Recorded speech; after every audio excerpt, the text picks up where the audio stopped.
if you clicked on this video, you probably love two things. One being winning, and two being money. Well, if you like Gholdengo, then it's probably both of those things, because Gholdengo has been doing a lot of winning, and yeah, it's made of gold. It's the money Pokemon. It's just if Jeff Bezos and them were Pokemon, they'd all be Gholdengo. Anyway, today we're talking about Gholdengo and how I think it's going to look like in the future, and if it has a future. Spoiler, it does, and it's a pretty damn good one. I guess you could say it's good as gold, haha. Don't assassinate me, please. So, if we take a look at the World Championships that just concluded, congrats to everyone that played in it, and if you didn't, I hope you qualify this year if you are trying to qualify. So, Gholdengo was the most represented deck in the room. In day 1, it had a 22% meta share, and in day 2, it had a 30% meta share. So, it went up, it had a pretty good conversion rate, and yeah, it's a pretty good deck. So, if we take a look at its matchups, Gholdengo, its win percentage is pretty good against some really good things. The main two being these. If there's one reason I could get you to play Gholdengo, if there was one sentence or one arrow I could draw to make you play Gholdengo, it would be this kind of arrow. You know? These two, that's not really an arrow though. There we go. These two matchups. Dragapult, Dusknoir, and Gardevoir are favored. And not just favored, Gardevoir has less than a 40% win rate against you. I don't know why I said it like that. I could have just said you have a more than 60% win rate against Gardevoir. Anyway, besides the point, you have a really good win rate against Gardevoir. And oh yeah, you can't see the arrow. I'm an idiot. It's underneath my head. All right, so I'll pretend I drew it over here. This arrow, like that. That's the arrow I would draw. Anyway, so if we take a look at the matchups here, Gardevoir and Dragapult are incredibly favored for you as a Gholdengo player. Raging Bolt is a 50-50, Grimmsnarl Frostlass is slightly favored, Straight Dragapult is unfavored, that's because of new tech we'll get to soon. Flareon Noctowl, you may as well just, put the fries in the bag. I totally did not lose to a Gholdengo as a Flareon Noctowl player at Worlds. I prize Double Fire Crystal, man. Leave me alone, bruh. Anyway, so there are some weird matchups here that you do take a beating to, such as Crustle. You have a 20% win rate against Crustle, put the fries in the bag. Terrorbox, you have a 34% win rate, put the fries in the bag. And Charizard Pidgeot, put the fries in the bag. Like, those are the matchups that I think are just horrible. Also, yeah, Flareon Noctowl's just kind of like the lowest out of those, other than Crustle. But yeah, it's a Charizard Dragapult's the 19%. Dude, this deck either just farms or it gets farmed. I don't even look that far. 19% win rate. God damn.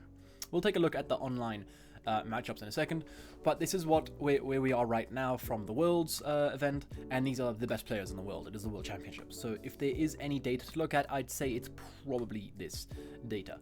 So, but besides the point, going back to why I think the deck is really good is these matchups, right? These two matchups over here, by far the three best decks in the format right now are Gholdengo, Dragapult, and Gardevoir. Right? And if Gholdengo has a good matchup against these other two, well, then it's already a good deck. And not only that, it's also future-proofing itself as we move into the Mega format, with 3 prize Pokemon being reintroduced. Gholdengo trades very favorably into those Pokemon. If we take a quick think, instead of now going 1, 2, 2, 2 against evolution decks, you can now go 1, 3, 2, or 1, 2, 3, or 1, 3, 3.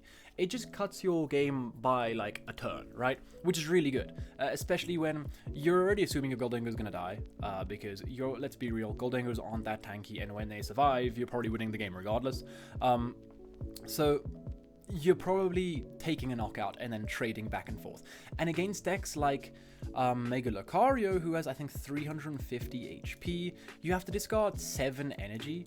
And people will be like, oh my god, 7 energy, that's so many. You literally had to discard that already when you had to knock out Gardevoir or Dragapult or Charizard. It's not a new number for you to hit, alright? and most of them, not most of them, all of them die to 8 energy. Not a single of the Pokemon have more than 400 HP, so you will be nuking them with just +1 energy, and you'll also be getting +1 more prize card for your troubles there. And the best part about this 8 is that if you already have an energy attached, it is still only 2 superior energy retrievals instead of like 3 if it was 9. If it was 9, I'd think it's a little bit shaky now to be able to redo 8 energy twice during a game. But that is quite easy because, well, you only need 6 prize cards to win the game. And if you kill 1 Mega, bam, you took half your prize cards. And you used half, you probably didn't use any of your superior energy retrievals for that because they were in your deck to begin with. And then if you use 2 of your superior energy retrievals, bam, you took another 3 prize cards. You win the game. Congrats. You've done it.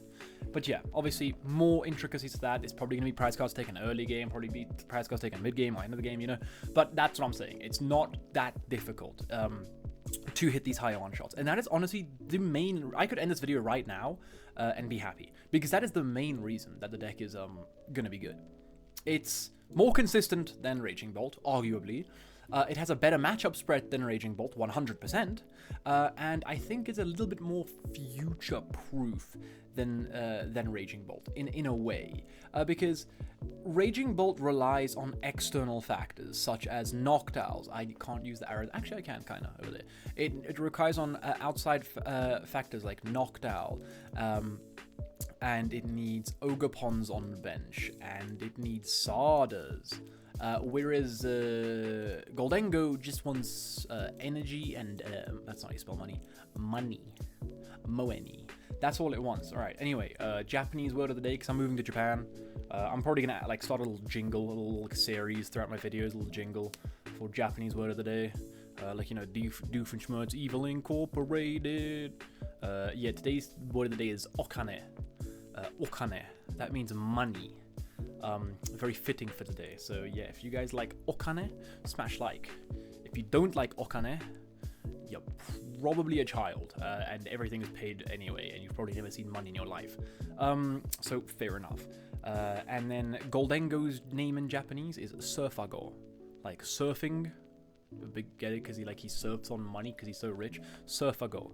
So yeah, bam. There's your two new Japanese words of the day, and closed chapter. Bam. There we go. There's that little segue back into the thing. Anyway, so Dragapult Dusknoir is going to be a good deck going into the Mega format because Dusknoir is a broken card and Dragapult is still the best attacker in the game probably. Gardevoir is Gardevoir. Not much more needing to be said, and Gholdengo has a good matchup against both of those, and also it's going to have a good matchup against any Mega deck because, the whole trading favorably thing. I guess the only thing that it kind of can't, deal with is Mega Venusaur with Hero's Cape, because that shit goes up to, 480 HP. That's kind of cringe. You have to discard 10 energy. You play, 12, so it's possible. In fact, it's not that difficult, because you're just gonna, probably Vessel, plus eSearch Pro gets you there. And that's, honestly, you know what? Never mind now, you're perfectly fine. If you guys don't have Gholdengos, I would invest in Gholdengos. I would invest in Gholdengos. Honestly, this her right there. That stinky little goofball over here is already a good enough reason to invest in Gholdengos. Same as him, right? Same as him. Because, as children are born, they're filtered into, two piles, Dragapult's son or Gardevoir daughter. And you can be the third more sinister player, the Gholdengo demon, alright? So yeah, but on a serious note, I genuinely think Gholdengo is going to be... I think it's going to be the best deck in format. I think it's going to be the best deck in format. I think, overall, it's probably going to stay on top, but I think Gardevoir's peak is still up there. I think, on an average, Gholdengo is going to have a higher average than Gardevoir, but I think, at the peaks, I think Gardevoir will find herself a little bit higher than Dengo. But I think consistently-wise and enjoyment-wise, and not wanting to put a gun in your mouth-wise, Gholdengo is probably the play. As for stuff that it loses during a rotation, well, it loses itself, so Gholdengo goes bye-bye. back to the lobby. But yeah, so seriously, Gholdengo, very good deck. Definitely recommend investing into it. If we take a look at the current, its current, doing stuff online. Yeah, well, online is just not a good day in the office for Gholdengo. What? Why can't I click on the? Oh, this is its matchups. It has a 50. No, okay, never mind. I was looking at this win percentage. All right, so yeah, if we take a look at the win percentage, yeah, you can kind of see already that it's just a good deck. It has it beats a lot of jank as well. I don't know how it's beating Flareon that consistently. That doesn't make any sense to me, but we move. But yeah, if we take a look at the real decks, I'm guessing the real deck's gonna be around here. Golden, okay, that's not a real deck. But yeah, as I scroll through this, you guys can take a squiz if I miss anything really. Where is God of War? God of War Jellicent's there at a 55% win rate. God of War's up at a 63% win rate. That's insane. Yeah, that's crazy actually. Grimmsnarl, 65% win rate. Grimmsnarl Frostlass, 60% win rate. Yeah, if you're going to play online tournaments, I would just say run this deck. Terrorbox, 55% win rate. That's what I'm saying. Like, I don't like looking at online results because if we go back to this over here, Terrorbox is a 35% win rate for it, right? Like, I think as soon as you get to a higher level, these matchups don't mean shit. Like, realistically, they don't mean shit. For example, Dragapult Dusk Noir has a online matchups 53% win rate for Gholdengo, just barely favored. And then we go back to the Worlds and we take a look at its Gholdengo matchup, 35% win rate. So if you guys think that, oh no, my deck is shit, it has a really bad win rate on online, that's just because realistically, there's so many I don't want to be an asshole, but there's so many bad players playing online that the win rates can get skewed. And that's any deck, Like, sometimes matchup might be better than it seems, or sometimes it might be worse than it seems.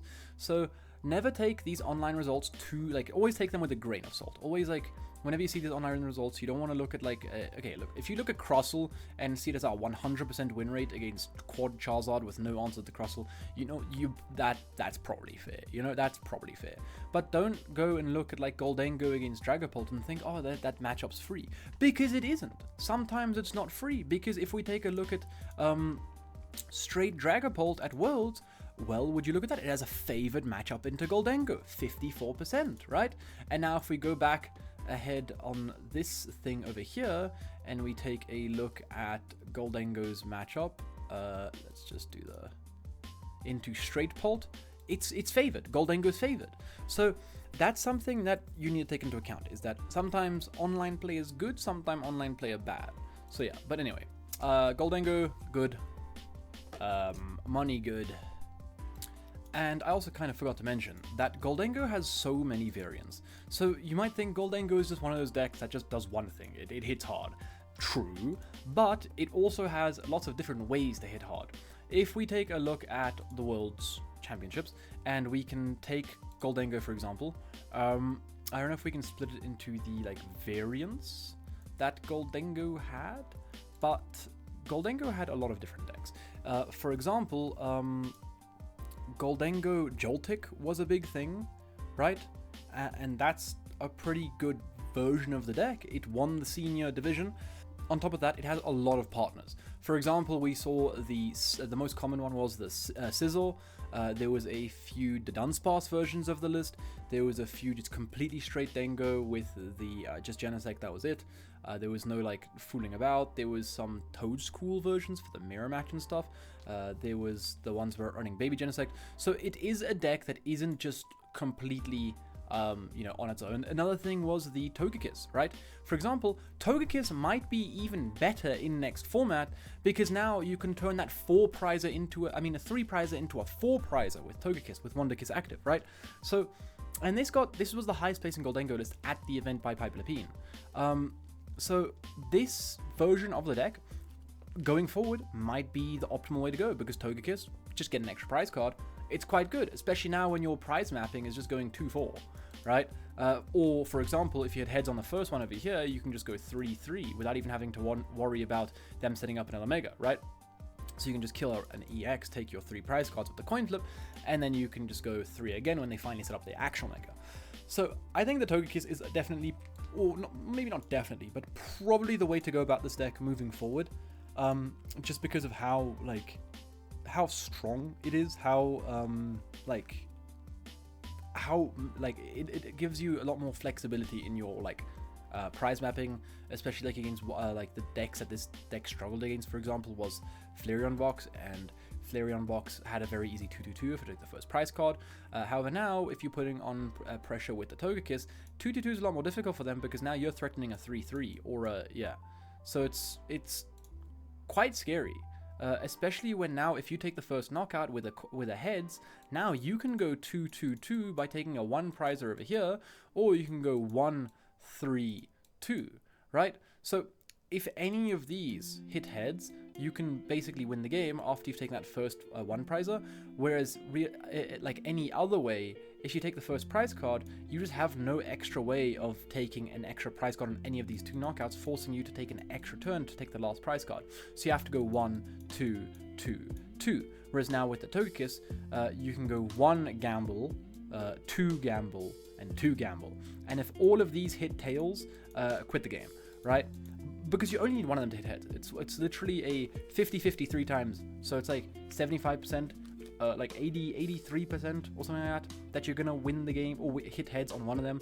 That's like higher odds than Dogbox starting Fan Rotom. So yeah, I think it's a really good way to play the deck. There was something else that I saw people including, the Chansey and Academy at Night to put the Chansey on the top of the deck. Use Meddling Memo to put the Chansey into the prize cards, and if you take a knockout and you put it onto the bench, then you can flip a coin, and then you take an extra prize card. For me, that's just a lot of effort just to end up leaving it on a coin flip anyway. I think the Togekiss is a lot better, because in a way it's a little bit easier to pull off than the other thing, because if you have the Togepi on bench, you can kind of just go, alright, Cypher Maniac for Togekiss, Ray Candy, bam, right? So I kind of like this way to go. I think this way might be a little bit more optimal, because this is redoable, whereas the other guy, correct me if I'm wrong, I guess you can Turo it up and stuff, but the Chansey or Blissey or whatever it is, once it's on the bench, it's on the bench. And now it's sitting up, taking a bench space and doing absolutely nothing, whereas look, he might be taking a bench space, but he's also an answer to